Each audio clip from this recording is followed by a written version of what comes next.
Hello, hello, hello, and welcome to today's episode of Her Version. This podcast is dedicated to sharing stories of struggle to triumph, a platform that allows individuals to tell their truth in order to inspire and uplift others. For those of you that are new to this podcast and like content like this, make sure you hit that subscribe button, follow, like, and share. I am your host, Sabrina Victoria. Let's jump right in.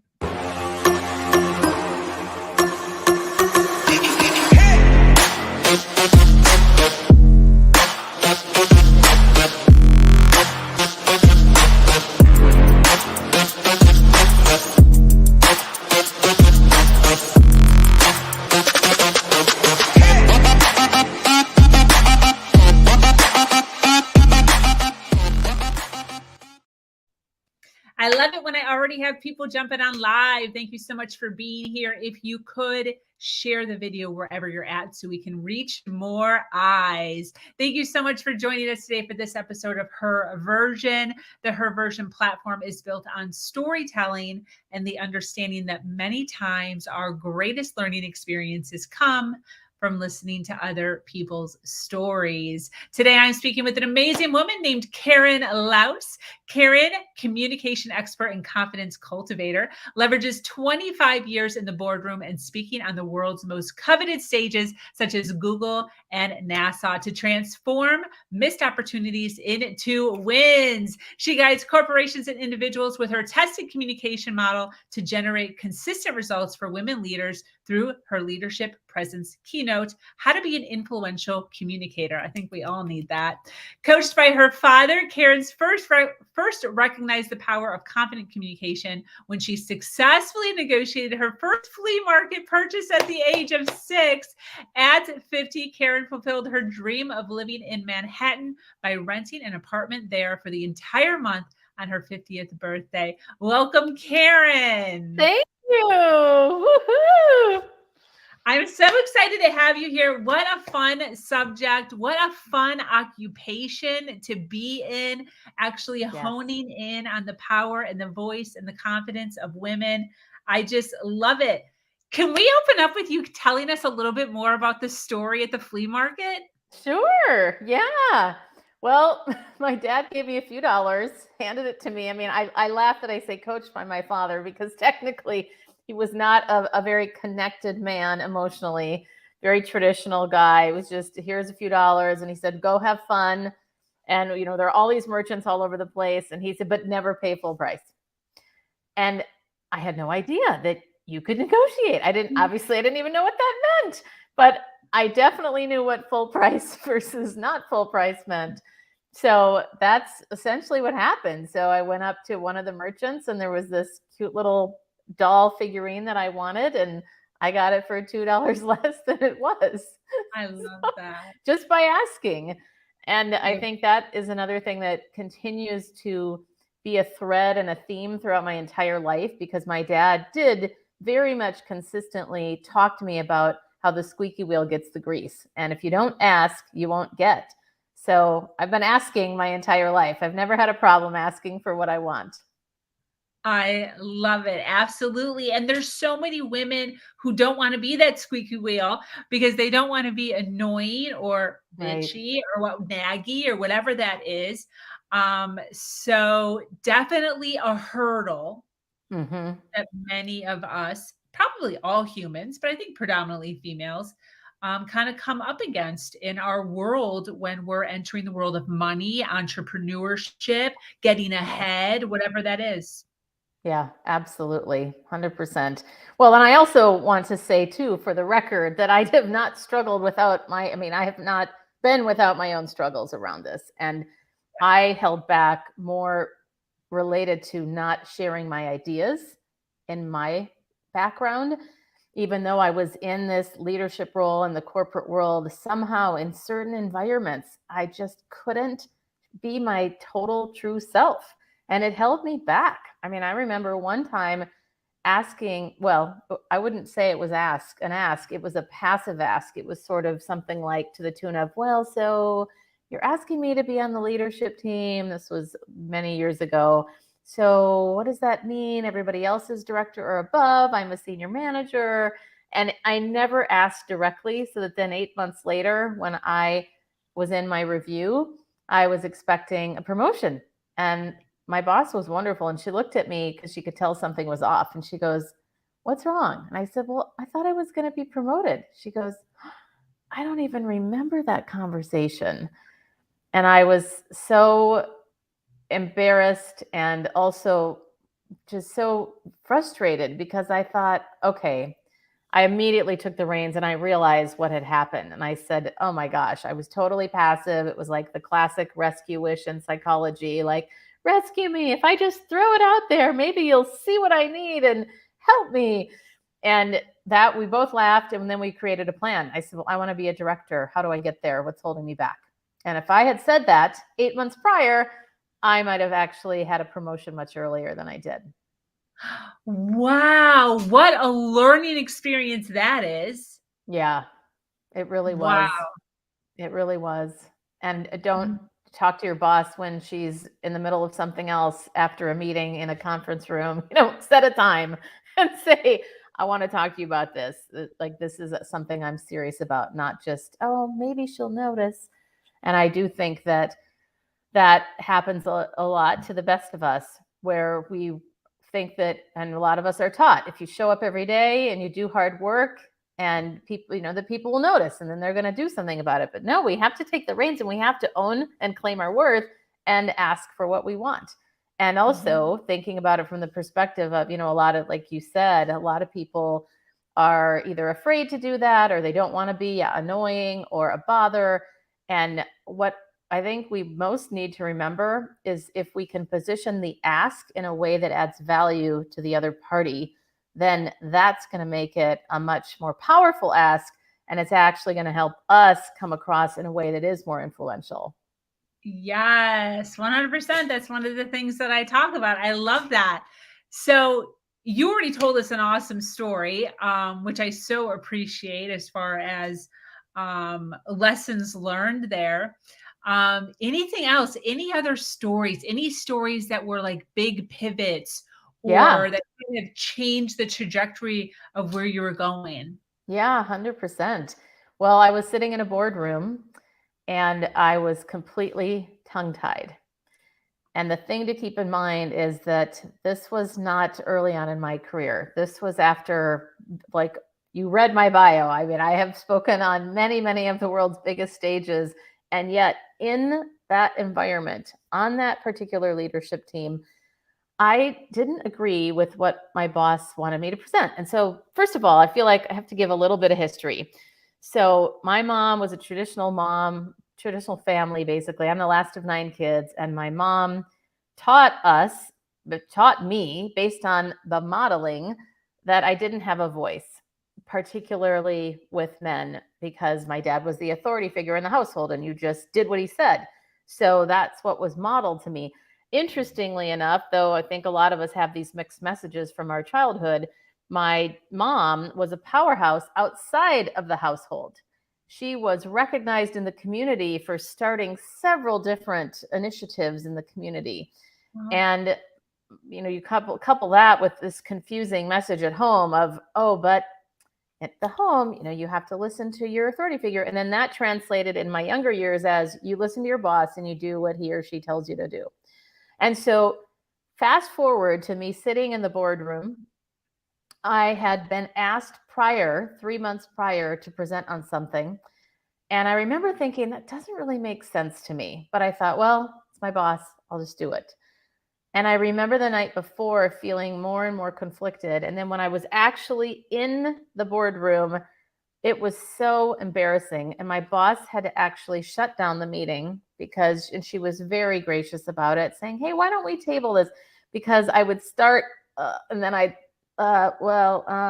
and then my peers were trying to save me. I mean, we all got along really well, but I still never felt like I could share my ideas because I was afraid of being judged. I was afraid of not being approved. I was afraid of just rocking the boat in general.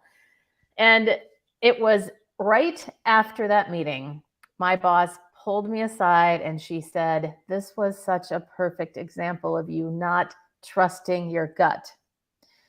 You could have just said, I don't even know why we decided to do this in the first place. Let's table this and talk about it another time. But more importantly, I wish I had said that in advance of the meeting. And I wish I had questioned her and said, do you really want to do this? And honestly, from her perspective, it was just a flippant kind of idea. And I shouldn't say flippant, but it wasn't that important to her either. It was more, hey, why don't we talk about this? That might be good. Wow. So the pivot for me was I was never going to let that happen again. And that is when I realized I am a prison in my own making. Yeah. Or of my own making, and I want to be free. And so that's when I really started digging into why is this happening? And that's when I realized then years later that I accomplished that. I mean, I don't know that you're ever totally like 100% free of self-doubt, but that is certainly my goal. But the freedom that it has brought to me, and also the distinction I want to make is that I became free enough to share my ideas and be my true authentic self enough such that I wouldn't be worried or hold back because of what somebody else thought of me. And that's the biggest thing that I want every woman to be free. Absolutely. I would love to kind of get a play-by-play on how you did this, because there's so many women. I mean, even just the, handfuls of conversations that I have monthly with individuals. It's easy to say like, this was the pivot point, and then voila, now I am who I am.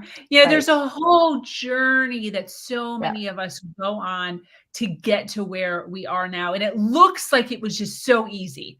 It's like, oh, good for you, Sabrina. Good for you, Karen. Right. Great.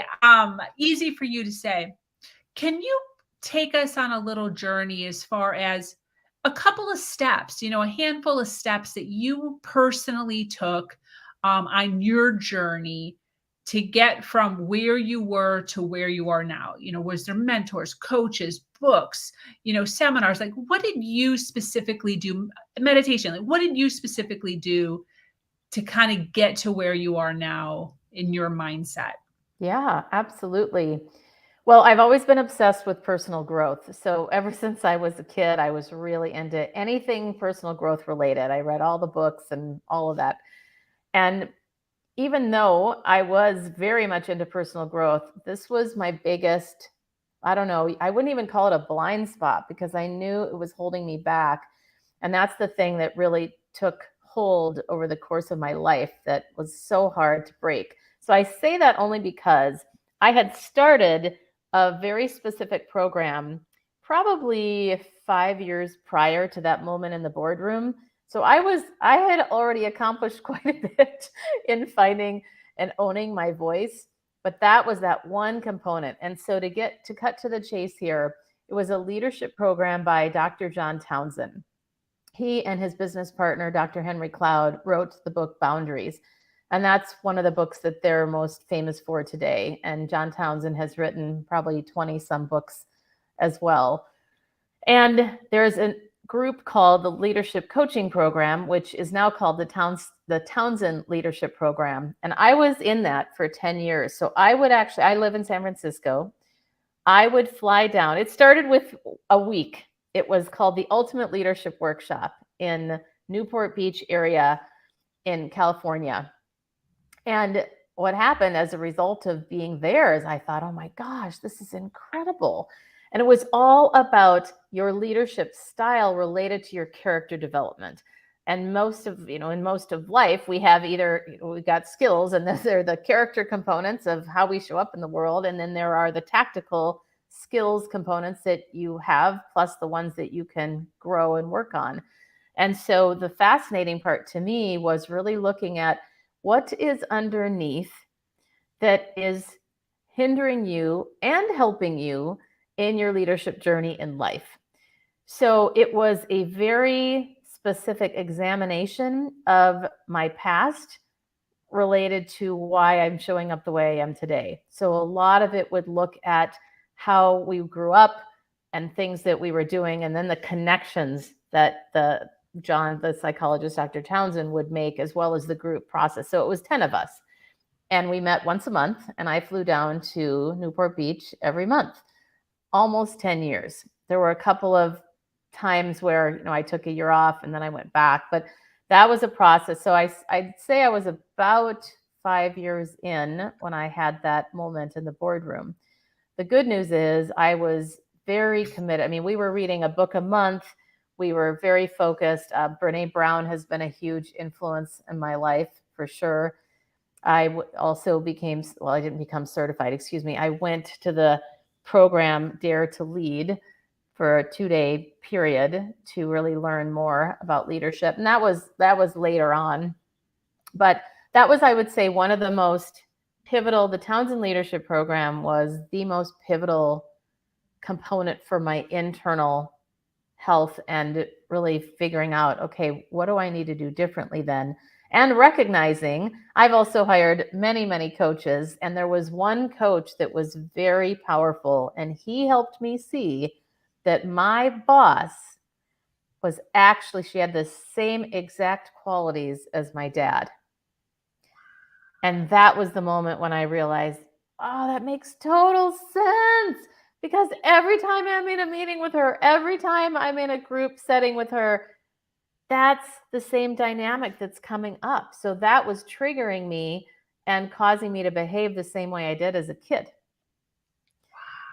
So I'd say that was one of the biggest connections, along with that personal growth journey that I've really been on all of my life.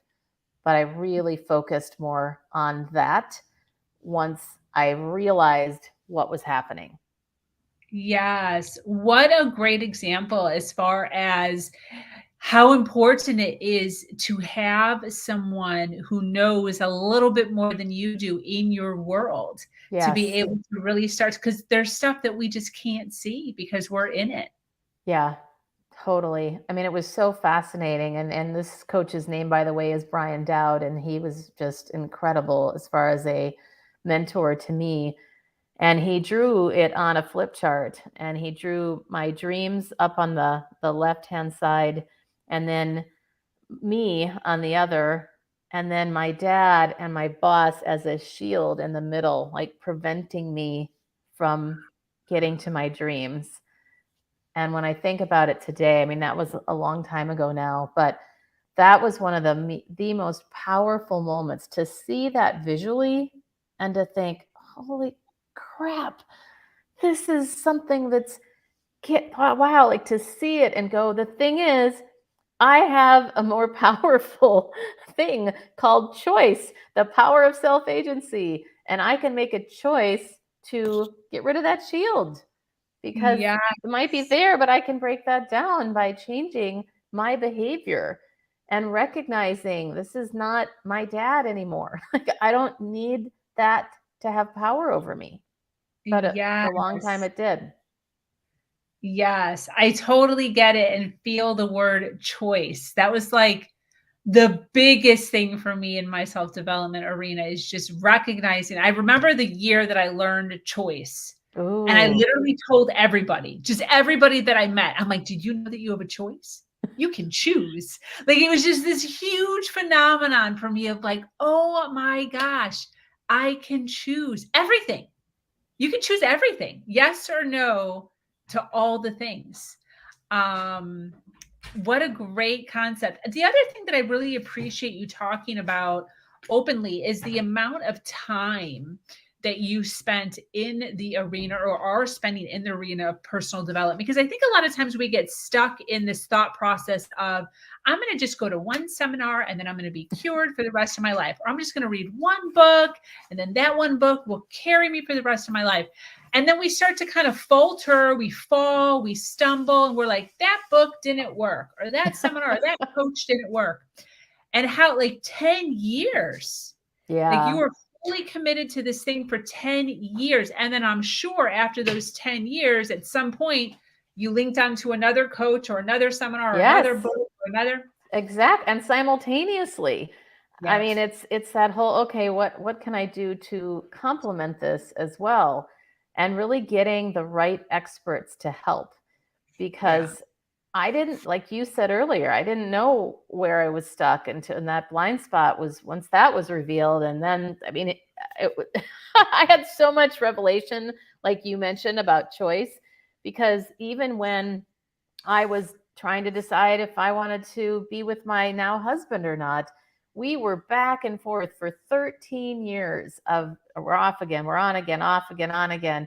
And I can remember a pivotal moment where I was on the phone with my therapist at the time. And I said, well, I don't know what Chris wants.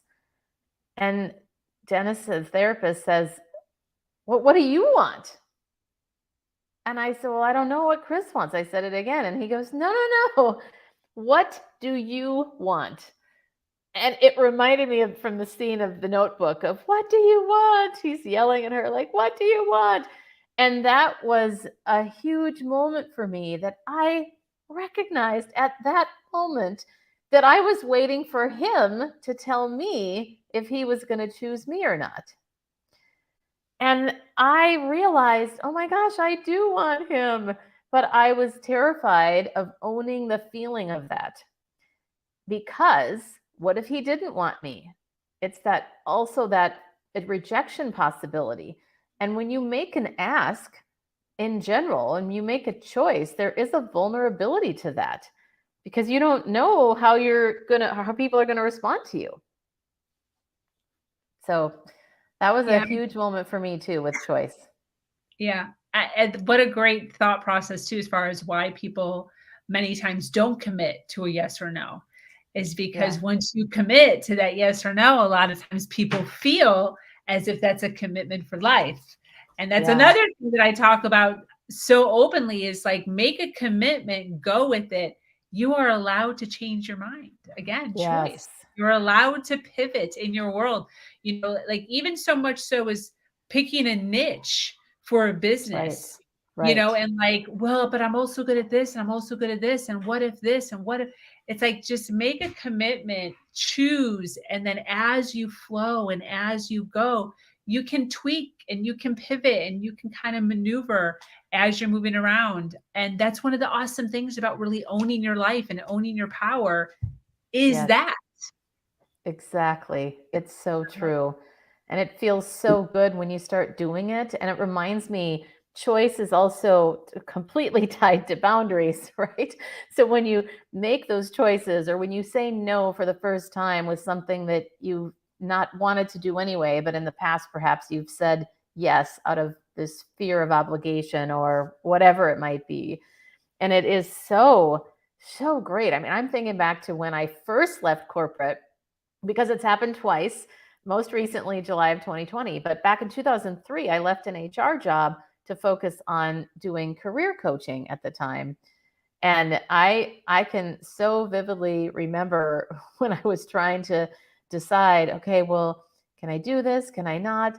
And the power of putting that stake in the ground and saying, I am doing this. Yes, I have a plan. I'm going for it. And you know what? If it doesn't work out, oh well, then I'll move on to something else. And I also learned at a younger age too, that I do get kind of bored every couple of years, that I have to keep life interesting and go, okay, well, that was a dream for that time. Now what's my next dream? Or what's another component of this dream? And I do love the fact that you can just decide whenever you want. And that's really important. Absolutely. Can you talk a little bit about some of the limiting beliefs that you really had to kind of dig into in your world in order to continue to evolve? Yeah, for sure. Well, I have to start with the story of a woman that I really admired, because I remember thinking, how does she do this? She would speak in I would call it a fiery manner in some of these leadership meetings. And I remember thinking, oh, I would never do that. Oh, I can't believe she's talking like that. And for me, it was I grew up as this compliant child where I was just trying to win my dad's approval most of my life, frankly. And the idea of actually questioning an authority figure was foreign to me. So when I actually pulled this woman aside at one point, I said, I really admire how you will speak back to our boss, or, talk back to her. And I said, what was your home life like? And she said, oh, we debated all the time.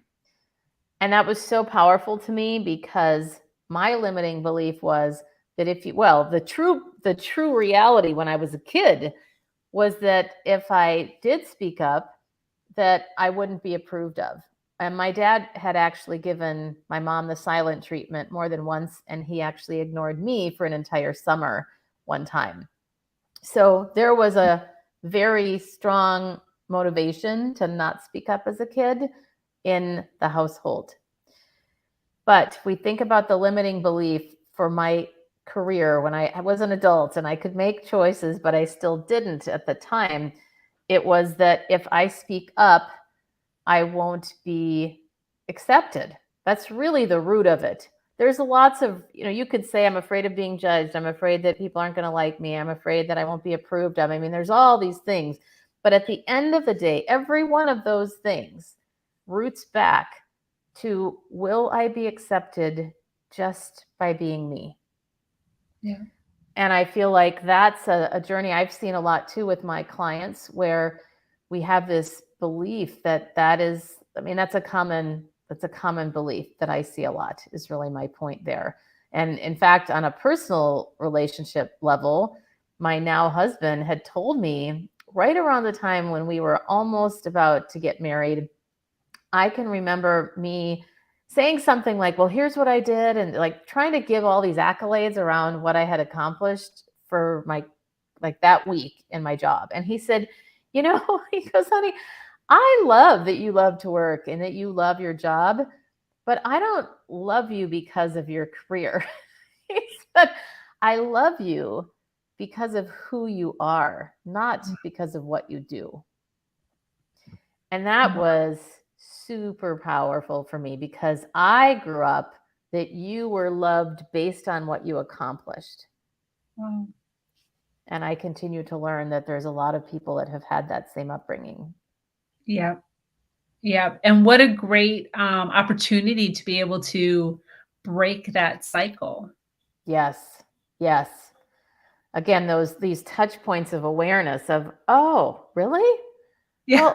Well, it was such a foreign concept at first. I think it's funny too, and I see this all the time in my clients that I'm working on with presentations where they're speaking and such, that there seems to be this human tendency to try to give all this data and all this information to prove ourselves in a presentation, when the truth is, the simpler and the less information that you have, the better most presentations are. You have 1 point, you have 3 supporting points. You don't need to say all the things. And it's amazing how often that shows up, but I really have a lot of compassion for people around it, because I truly believe it's just that we're trying to prove ourselves to the world. Like, look at me, look at everything I've done. Yeah. Yes. Yes. Wow. Yes. Almost when you first started speaking on that, I almost thought of kind of coming from the defensive mode, like feeling as if you need to defend your facts or your point of view with 100 different points versus. And it could be, but yeah. Wow. That's so interesting. Yeah, it is fascinating, isn't it? Can I give one other exercise, Sabrina? No, you were gonna, because I feel like I left the audience a little bit short I know that I told about the Townsend Leadership Program, but there are also things that you can do on your own. Like if we think about mindset from a neural pathways perspective, one of my favorite exercises is simply to, first of all, recognize the message that you typically say to yourself that's a self-doubt thing. So for many people, it might be, who am I to be starting a business? Or I don't deserve this, whatever it is, or I'm not good enough. Whatever that message is of self-doubt, to recognize what it is, and then to take that same message and sing it like a Broadway musical. And it's quite different when you sing something like, who am I to be getting this promotion? I love it. because what it's doing is it's from a physiological perspective. And again, I'm not a neuroscience expert, but I certainly know that we can trick our brains with the way that we say things. And I first learned of this exercise through a friend of mine named Rachel Grant. And she held a workshop where there were 15 of us that all went around and said the prominent self-doubt message that we had. And it was so heavy in the room. And she said, "Do you all feel the heaviness?" And that's when she said, "Okay, now take that same message. We're going to go around the room." And she said, "You can always pass if you want to, but go around and now sing it or say it in a completely weird voice that you know how you don't speak." And it was so funny. We were all hilariously laughing. And somehow it shows a different message to your brain when you're saying something like that in a really weird voice, or you are singing it at the top of your lungs. So that's one of those little exercises you can try that actually is a very big and can be a big difference maker for sure. Yes. Yes. I'm just imagining individuals. I know a lot of my self-doubt would come to me when I was driving because there's a lot of downtime. Yes. So a lot of that fear, self-doubt, or worry, or scolding, or whatever is going on in your day can happen while you're driving. So I'm just imagining individuals just going from one like, scolding, and then to all of a sudden like singing to themselves in their car. That's just awesome. I can totally imagine that. It just feels so fun. It feels so fun. And you start recognizing that these words don't have to have the same power over us. Yeah. And it goes back to what you said about choice, what we've been talking about, that we can make a choice of what we choose to say to ourselves too. And that's a second component as well, or a second exercise, is the power of affirmations, and picking one that you say to yourself regularly that would make you excited to say it. And I do think it's fun to choose an affirmation that almost feels like you really want it, but maybe you don't totally believe it right at that moment. And I used to wonder if affirmations worked. Like I always thought, oh, that's nice, but I never thought about how scientific these things are. If you look at all the research behind affirmations and the words that we say to ourselves. So I have a fascinating story. When I first started diving into this, experimenting, I remember thinking, oh gosh, I would love to be more like, I'd love to be radiant. And so it almost I felt a little giddy inside about saying that, like, I am radiant. And that's what I chose to say. And I remember in about a 2-week period, I had 2 totally different scenarios where somebody called me radiant. And that is not a word that you hear every day. One was a corporate feedback form. Someone said that after a training that I had done. And then another one was a gentleman in another work scenario, but it wasn't creepy or weird. Like it wasn't anything sexual or anything like that. It was totally just, yeah, you're radiant when you speak. And I thought, oh my gosh, imagine what other things that I could do if I started saying those things over myself. And putting that affirmation on a Post-it all over your house, like every time you open a door or a closet or on your bathroom mirror, those things are so powerful. So how about you, Sabrina? I'm curious. That. Yeah, I have 2, and I've been using them now for probably 10 years. But I came out of a narcissistic abusive relationship where I was told consistently that I was stupid or dumb or an idiot, didn't know anything.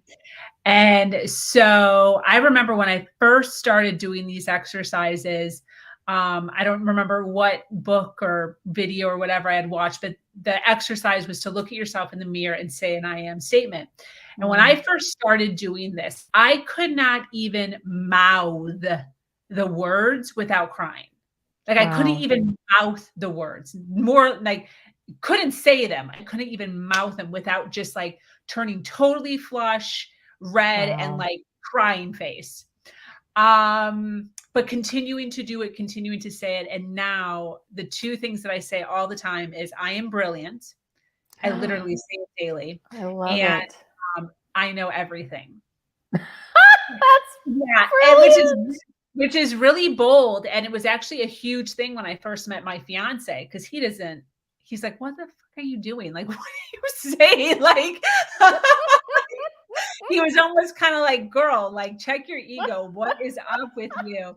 But it was me realizing how important it was for me to continue to remind myself that I am brilliant and that I am smart and that I can do hard things and that I do know all of the things. And the more that the interesting thing about it is the more that I continue to say these things out loud, the more dedicated I became in acquiring more knowledge and teaching.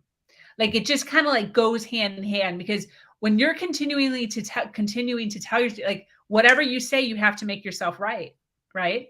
So when I'm telling myself I know everything, it's just a continuous urgency, like a healthy urgency to just acquire more and teach more. And it's such, for me, it is such a night and day place from where I had come from. Like, it's almost unrecognizable. And Wow. again, that comes from what you and I were talking about as far as choice, right? I had a choice to do this or to fall back into that whole victimhood and, the dark place that I was in. I had a choice on which way that I wanted to go. And I knew that whichever way I wanted to go, I wanted to do it at 100%. Because I'm either like 100% identifying as a victim and this is my story and woe is me because I'm 100%er, or I'm going to go 100% in the other direction. And I had done the darkness for so long. I was like, let's just try it out. Let's just see. Let's just see what Wow. happens. Let's do an experiment. What'll happen if I decide to tell myself that I'm brilliant every single day and that I know everything? Like, what could happen? Let's just see. And it's been definitely an interesting, wonderful, positive journey to be on. Mm, I love it. I love the experiment because Yes. it's such a good example where, I used to think many, many years ago that anything I started, I felt like it was permanent. And I had lived on the road. I was in a performing group for 4 years. So I traveled all over the world and was changing cities every 3 days. So that when I moved to San Francisco, it felt really weird to even buy a piece of art for the wall because I thought, well, what if I'm going to move soon? And when I shifted to going similar to obviously totally different scenario, but thinking, well, what would happen if I bought a couple of pieces of art at Prince Plus, for $35. I also Yes. had this thought in my 20s that every piece of art was going to be hundreds of dollars or thousands. And I realized, oh, I could get something for $30. Okay. But this idea that we don't have to be locked in, we can always change our minds and see, let's try it. Does it work? If not, try something else. And I do think that's also really important in entrepreneurship to recognize that you're going to try something, it might not work. And then you might try something and you go, wow, that was amazing. Let's do more of that. Yes. Yes. 100%. I love this. What great value. I so appreciate you being here. For those of you watching live, quick shout out. Thank you for being here, for hanging out with us. If you could share the video wherever you're at so we can reach more eyes and ears, we would so appreciate it. If you are watching this on the replay, if you could hashtag replay wherever you're watching us at so we can send you some love and see where you're viewing us at. But Karen, I would love to dive a little deeper into what you do, your business, how you help all the humans. Yes, sure. Well, the main thing that I do is speak on stages in the corporate world. And what I do, whether it's on a stage or whether it is an individual, I do have some individual coaching clients. I am all about solving the problem of women not speaking up, making an ask when we normally wouldn't have. And so I do that through really two ways. And one is to look at your presence and how you come across through your body language and particularly your voice. And then the other one is the message itself. What is the message that you want to deliver? And probably one of my favorite things to do along the where those two cross over, because of course you can't have one with the other. If you're going to speak, you have to have something to say. And I absolutely love helping women ask for what they want and really getting clear first on what do you actually want, identifying that, and then coming from a place of, okay, how do I make this ask? Whether it is a new client that I want to work with, maybe it's asking for support for fundraising or a business, or maybe you're in a job and you want a promotion, or you simply want to pivot in whatever it is that you're doing. So there could be a number of situations, but most of what I do is actually record people on video, and then we watch it back and we look at what's working and where their blind spots are. And so I'll give one of my favorite tips, how to stop rambling and get to the point, because this is actually an entire chapter in my book. And my book is a book, I like to say, I wrote a book that I would read. And what I mean by that, it's hard for me to read from beginning to end. I always like the Cliff Notes version, and I like, just give me some practical tips so I can go with that and move forward and give it a try. So my chapters are all self-contained.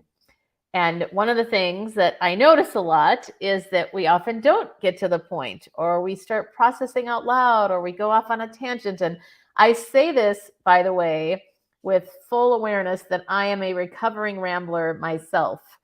So I get it. But if we notice ourselves rambling, the first thing to do is to stop, allow yourself to pause, because the actual pause is probably a nanosecond, even though to you it might feel like a lifetime. Usually when we're the ones speaking, it feels like forever. To stop and say out loud, and my point is this. So use that pause to gather your thoughts quickly and get to the point, because not only does it help you focus, but it helps everybody else recognize that, oh, she does have a point here. Or if they were worried that she might not have had a point, or if they also noticed the rambling, then everybody at the same time would be put back on track. So that's one of my favorite tips. And then I'll offer one more before I turn it back to you, Sabrina. But that is to speak first. And what I mean by this is, many times we are all in those meetings, whether it's a Zoom meeting or whether it's in person, and the person leading the meeting kicks it off. Okay, who wants to go first? Who wants to start? And there's usually crickets. But if you are the one to start, whoever's listening, you go first. You show leadership. You also get your idea right out there. You can help influence the whole conversation potentially. And if you have a fear about bringing something up, but you want to try to dip your toe in the water, then you don't have to wonder while that meeting is continuing what you're going to say, the whole time going, what am I going to say now? And maybe 5 other people have said what you wanted to say. And then you go, wow, what am I going to say now? So if you start and be that leader, you're going to get it out of the way, and you're going to show more of your thought leadership. Yes, 100%. It's funny hearing you say that, because I run impact panels a few times a year, pretty much monthly, but not consecutively always. But anyways, there's usually anywhere between 8 to 10 women on stage at one time, and they're all responsible for coming to the group with 2 to 3 questions to ask on one single topic. And the first person is usually the most nervous, but we've done it so often now that they're recognizing that the first 1 or 2 people actually get the cream of the crop, because they get to ask like the main question for that topic, versus the last person that goes is kind of scrambling sometimes. So yes, to your point, 100%. To go first really allows people to recognize you as the leader, and then also you not having to do so much work. Exactly. Yes. And for anybody that, if there's any anxiety about bringing something up too, then you get that out of the way, and then you can relax for the rest of the meeting. Yeah, for sure. 100. That's great. For individuals that are really resonating with you and are really, they're here, they've been here for the full, 45 minutes, and they're hanging out, they're jiving with what you're saying. Where can they find you? Where do you predominantly hang out? Yes. So in addition to my website, which of course is the hub for everything, I have a weekly podcast called Ignite Your Confidence. And I hang out mostly on Instagram and LinkedIn. So on Instagram, I am at Karen Laos Official. Oh, and I have one freebie for everybody, by the way. If you go to my website, you'll see that there is a PDF for 9 words to avoid and what to say instead. And a lot of people have found that really helpful. And one of them, just to give a tip immediately, is, well, it's 2. I'll give you 2 because they often go together. Just and little. I just want to share a little tip with you versus I want to share a tip with you. It's amazing how it doesn't change the meaning, but it makes it more powerful and direct. Yes, 100. I actually learned that just thing at a very probably similar to your Ultimate Leaders Workshop. It was a series called Landmark. I don't know if you've heard of Landmark. Yes, I know it very well. Yes. Okay, cool. So yeah, I actually, that was years ago, probably 10 years ago, at the very beginning of my journey here, where they talked about the word just. There's like a whole section where we weren't allowed to use the word just to like minimize our story or our experience or whatever it was. You had to just come right out and say it. Super powerful. I love that. Yeah. Thank you. So that's on your website? Yes. Yes. Very cool. Thank you so much. Yeah, absolutely. Yeah, I'm obsessed with language and obsessed with words, and I love helping people craft words in a way that really gets the result that they want. And it's amazing how when we shift our language and the way we speak, it makes such a difference. And that reminds me of one thing that a lot of people don't know about per se, but it happens all the time. And that is upspeak, the slang term for when we end a statement with a question. And I have to just quickly model this because it's so interesting when you hear it right next to each other, because most people do this in their introduction. And it sounds like this. Hi, I'm Karen Laos, and I'm originally from Minneapolis, but now I live in San Francisco. Versus, hi, I'm Karen Laos. I'm originally from Minneapolis, but now I live in San Francisco. Wow. So making declarative statements. So that's one thing I want to definitely leave the audience with. Make sure you make declarative statements so you sound more confident. You sound like you know what you're talking about, and you come across with conviction rather than being unsure. And you might not even be unsure. That's the thing I see a lot of women especially misrepresenting themselves because they've got great expertise, but the way that they speak about themselves and their expertise sounds like they're questioning themselves versus questioning themselves. It's really interesting, isn't it? It's such a subtle difference. Yes, I'm going to have to be mindful of that when I'm rewatching my stuff on how I'm speaking. Yeah. That's really cool. I so appreciate that. Yeah, I mean, we don't think about punctuation. Yeah, we need to speak with punctuation just like we write with punctuation. Yes, absolutely. What are your big dreams for your business? Oh, well, I am on a mission to reach 10 million women in the next 10 years to eradicate self-doubt and help all those women speak up with confidence. And my personal dream is to be, in 10 years, on the Chase Center stage in San Francisco with an event of my own. And I can't think of anything more powerful than 30 to 40,000 women all being in one place with tools and getting equipped and supporting each other with a sense of connection and community to confidently communicate any message that they have in any scenario. Absolutely. Big dreams. I love that. I love that. Why do you do what you do? Well, I know the pain that it was for me for many years, even though I was in this place of confidence from the outside.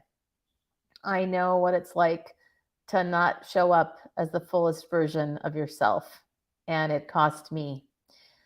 And when I realized that you can free yourself, that's what made me realize I want to help every woman do this. But let's start with 10 million and go from there. So it's so empowering to be free. And we're all free. We just often don't acknowledge that we are. and we can make the choice to be free. Absolutely. Absolutely. We have a comment here from Jim Swinkler, if you want to read that out loud. Yeah. Corporate communications can be like walking a fine line given the context, with fear being one of the root causes of why people don't voice their thoughts or ideas. Absolutely, Jim. Thank you for sharing that. And it's tough. I mean, we've all got to make a judgment call. I don't think you can go from just being like in my case, pretty compliant, kind of towing the line all the time, to just suddenly like, okay, now I'm going to speak my truth in every situation.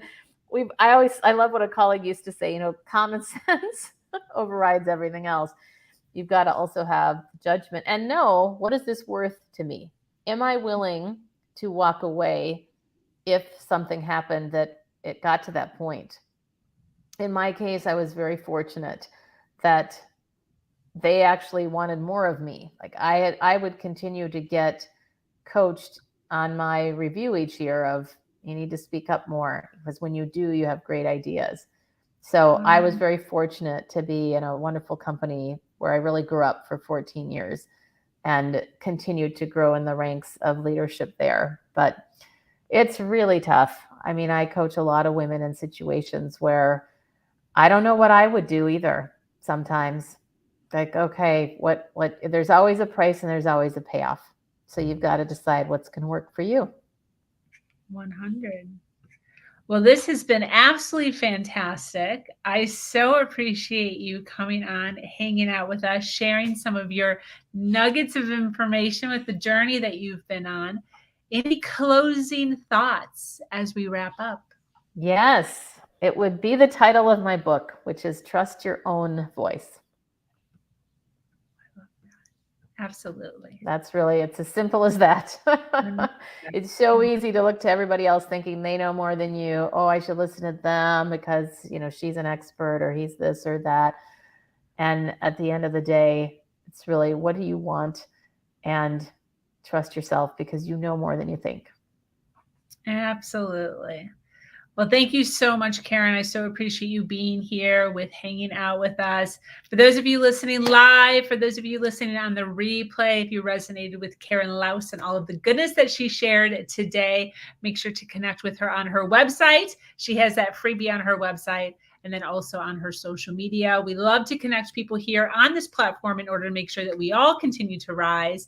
Thank you for joining us today on this episode of Her Aversion. This community is expanding every single day and is filled with females who are striving to do better than they did yesterday. For those of you that are new to this podcast and like content like this, make sure you hit that subscribe button. Make sure you follow, like, and share. If you have an amazing story to share, a struggle to triumph, reach out to me at hernation.life. I am your host, Sabrina Victoria, and I am so grateful to be here sharing a platform that allows people to share their truth and inspire others. As